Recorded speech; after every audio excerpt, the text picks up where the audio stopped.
आज हम लोग उसी पाठ को जारी रखेंगे।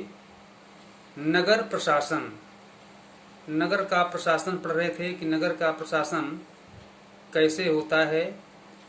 पहले नगर क्या है, नगर पालिका क्या है, नगर निगम क्या है, ये हम लोग पढ़ चुके हैं। यास्मीन खाला की दास्तान चल रहा था। यास्मीन खाला जब एक सरकारी कर्मचारी है और उसके घर पर ये सभी बच्चे जाते हैं। आज इस हेडिंग को पढ़ेंगे, लोगों का विरोध। यास्मीन खाला ने अपनी बात जारी रखी। मोहल्ले की औरतें इन सबसे बड़ी नाराज थी। वे सलाह लेने में मेरे पास भी आई। मैंने उन्हें कहा कि मैं विभाग के किसी अधिकारी से इस मामले में बात करने की कोशिश करूंगी, मगर मैं भी निश्चित तौर पर यह बात नहीं कह सकती थी कि इसमें कितना समय लगेगा। इस पर गंगाबाई ने बताया कि हमें अपने वार्ड के पार्षद के पास इस समस्या को लेकर के जाना चाहिए। आखिर वोट देकर उसे हमने चुना है, उसके सामने हमें विरोध प्रदर्शन करना चाहिए। ये गंगाबाई अर्थात बच्चों के साथ ये विरोध प्रदर्शन करने की बात कही गई है कि जब हमारे जो बीच की जो समस्या है वो पार्षद नहीं सुनता है या कोई सरकारी कर्मचारी भी नहीं सुनता है, तो उसके खिलाफ हम प्रदर्शन करेंगे और काम किसी सूरत में होना चाहिए। यह बात की जिक्र किया गया है। गंगाबाई ने महिलाओं के एक छोटे समूह को इकट्ठा किया और पार्षद के घर पहुंच गई। सभी औरतें घर के सामने जाकर नारे लगाने लगी। तब पार्षद घर के बाहर निकले और उन्होंने उनकी समस्या के बारे में पूछा। जैसा कि ये गंगाबाई ये बताई थी कि हमारे रोड के सामने या जो हमारे कूड़ा करकट है ये ठीक से सफाई नहीं हो रहा है, इसकी देख रेख कौन कर रहा है, ये होना चाहिए। तो कोई सुन नहीं रहा था। इसलिए गंगाबाई जो है वो गई और वो सरकारी कर्मचारी अपने घर से बाहर निकलते हैं और उनकी समस्या फिर सुनते हैं।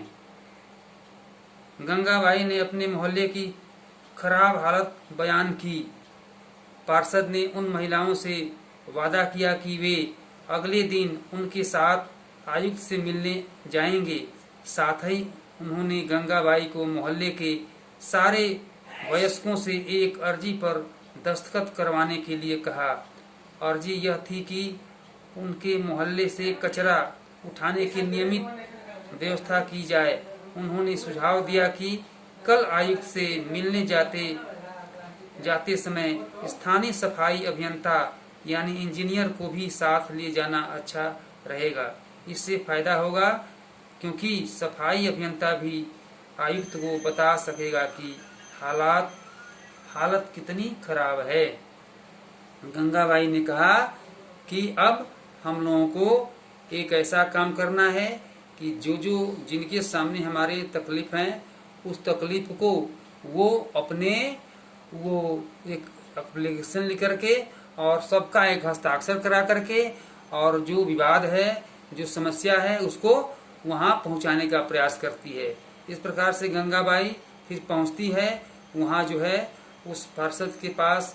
फिर वहाँ से इंजीनियर को ले करके फिर उस जो कचरे का जो समस्या है उसको निरीक्षण कराने का प्रयास करती है और वहाँ से फिर समस्या उसका दूर होने का प्रयास वे लोग करने जा रहे हैं।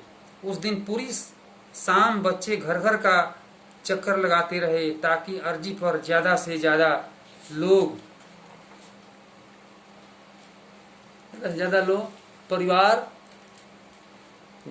परिवारों के लोगों के दस्तखत लिए जा सकें। ठीक है, यानी ज़्यादा से ज़्यादा परिवार के दस्तखत लिए जा सके कि ये कोई समस्या होती है, जैसे क्लास में कोई समस्या होती है तो अनेक भैया बहनें जो उनका साइन होता है, सभी भैया बहनों का साइन होता है और उस समस्या का फिर समाधान के लिए आगे प्रिंसिपल के पास या अन्य ऊपर के अधिकारी के पास भेजते हैं। अगली सुबह बहुत बड़ी संख्या में महिलाएं पार्षद और सफाई अभियंता के साथ नगर निगम के दफ्तर गई। आयुक्त पूरे समूह से मिले, पर वे बहाना बनाने लगे कि नगर निगम के पास पर्याप्त संख्या में ट्रक उपलब्ध नहीं है। उन्होंने कहा कि वास्तव में इसीलिए कचरा जो है, कूड़ा करकट ये बाहर नहीं जा रहा है, क्योंकि उनके पास ट्रक नहीं है। वास्तव में ट्रक नहीं है, चाहे कुछ भी हो, लेकिन उन्हें व्यवस्था बनाना चाहिए, लेकिन यह एक बहानेबाजी है। इस प्रकार से बहाना करते हुए उन्होंने इस बात को टालने का प्रयास किया। निगम के पास पर्याप्त संख्या में ट्रक उपलब्ध नहीं है। गंगाबाई ने तपाक से कहा, लेकिन लगता है कि आपके पास अमीर इलाकों से कचरा उठाने के लिए पूरे ट्रक है और हम लोगों के लिए नहीं है।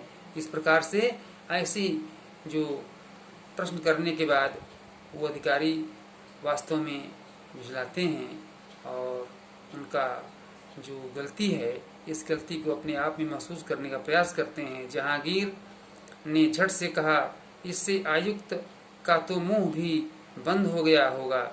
ने कहा कि जो तुमने ऐसा बात कही, तो क्या इससे तो उनका भी मुंह बंद हो गया। इस प्रकार से वे, और नहीं तो क्या, उसने फौरन इंतजाम करने के लिए कहा।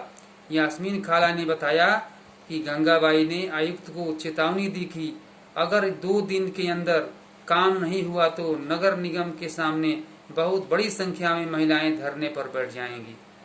वे लोग यह कह करके आए एप्लीकेशन दे करके कि यदि ऐसा 2-3 दिन के अंतर्गत ये काम नहीं होता है तो सारी महिलाएं धरने पर बैठेंगी और देखते हैं कैसे काम नहीं होता है। तो क्या गलियों की सफाई हो गई? रुहाना ने झट से पूछा, जो कभी चीजों को अधूरा नहीं छोड़ती थी। 2 दिन तक कुछ भी नहीं हुआ।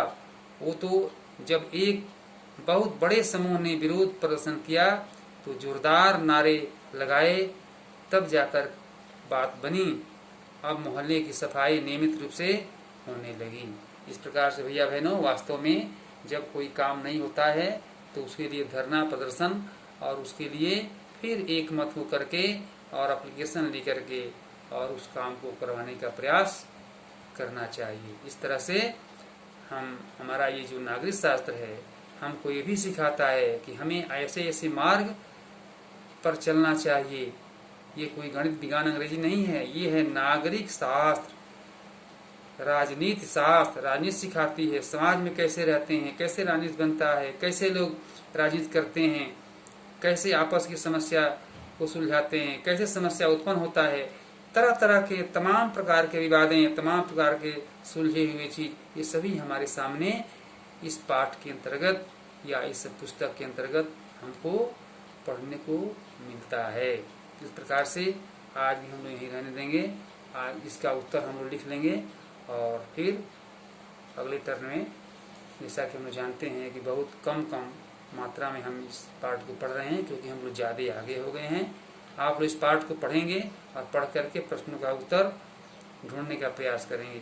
गंगाबाई किस बात का विरोध कर रही थी, इसको हम लोग पढ़ेंगे। किस बात का विरोध कर रही थी?